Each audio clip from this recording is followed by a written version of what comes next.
Friends ನೋಡ್ರಿ, ನಮ್ಮ ಅಣ್ಣ ಇವತ್ತು ಹಸಿರು ಬಟ್ಟೆ ಉಟ್ಕೊಂಡಾರ. ಸೇಮ್ ನಮ್ಮ ಅಪ್ಪ ಕಂಡಂಗೆ ಆಗ್ಲಕತ್ತಾರ.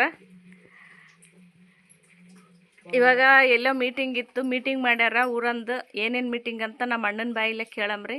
ಏನಾಯ್ತಣ್ಣ? ಶ್ರೀ ಅಮರಮೂರ್ತಿ ಹಾಗೂ ಮಲಣಮುತ್ತಿನವರ ಗದ್ದಿಗೆಗೆ ಪ್ರತಿ ವರ್ಷದಂತೆ ಈ ವರ್ಷವೂ ಜಾತ್ರಾ ಮಹೋತ್ಸವ ನಡೆಯಲಾಗಿತ್ತು. ಇಂದು ವಿಶೇಷ ಏನಂದರೆ 9 ದಿನ ಪುರಾಣ, ಶಿಶಿನಾಳ ಸಿರಿ ಪುರಾಣ ಇರ್ತದೆ.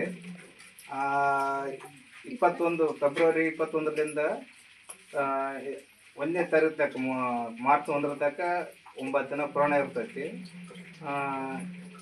ಮತ್ತು 2ನೇ ತಾರೀಕು ಮಾರ್ಚ್ 2ಕ್ಕೆ ಭಜನೆ ಮತ್ತು ಸುತ್ತಮುತ್ತಲಿನ ಎಲ್ಲ ಗ್ರಾಮಸ್ಥರು ಭಜನೆ ಕಾರ್ಯಕ್ರಮ ಇರ್ತೈತಿ. ಹಾಗೂ ಗದ್ದಿಗೆ ಅಭಿಷೇಕ ಇರ್ತೈತಿ. ಮಾರ್ಚ್ 3/3/2025 ಸಾಮೂಹಿಕ ಮದುವೆ 25 ಜೋಡಿ.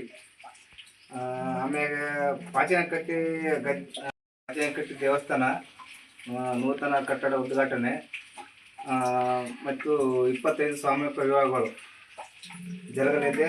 ಎಲ್ಲ ಭಕ್ತಾದಿಗಳು, ಸುತ್ತಮುತ್ತಲಿನ ಗ್ರಾಮಸ್ಥರು ಹಾಗೂ ಎಲ್ಲ ಭಕ್ತರು ಈ ಕಾರ್ಯಕ್ರಮ ಭಾಗವಹಿಸಬೇಕೆಂದು ವಿನಂತಿ. ನೋಡ್ರಿ, ಇಷ್ಟೈತಿ ನಮ್ಮೂರ ಪ್ರೋಗ್ರಾಮು.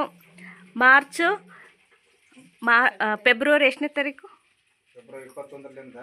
ಫೆಬ್ರವರಿ 21ನೇ ತಾರೀಕಿಂದ ಮಾರ್ಚ್ 3ನೇ ತಾರೀಕುವರೆಗೂ 11 ದಿವಸ ನಮ್ಮೂರಾಗ ಪ್ರೋಗ್ರಾಮ್ ಅದಾವ. ನೋಡ್ರಿ, ನಮ್ಮೂರು ಬಂದು ದೇವಾಪುರು. ಯಾರಾದರೂ ಸುತ್ತಮುತ್ತಿನವ್ರು ಇದ್ರೆ ನಮ್ಮೂರ ಹತ್ರ ಸುತ್ತಮುತ್ತಿನ ಹಳ್ಳಿಯವ್ರು ಬಂದು ಸಹಕರಿಸಿ ನಿಮ್ಮ ಕೈಲಾದ ಸೇವೆ ಮಾಡಿ ದೇವರ ಕೃಪೆಗೆ ಪಾತ್ರರಾಗಬೇಕಂತ ಈ ಮೂಲಕ ನಮ್ಮಣ್ಣ ಕೇಳ್ಕೊತಾರೆ ನೋಡ್ರಿ.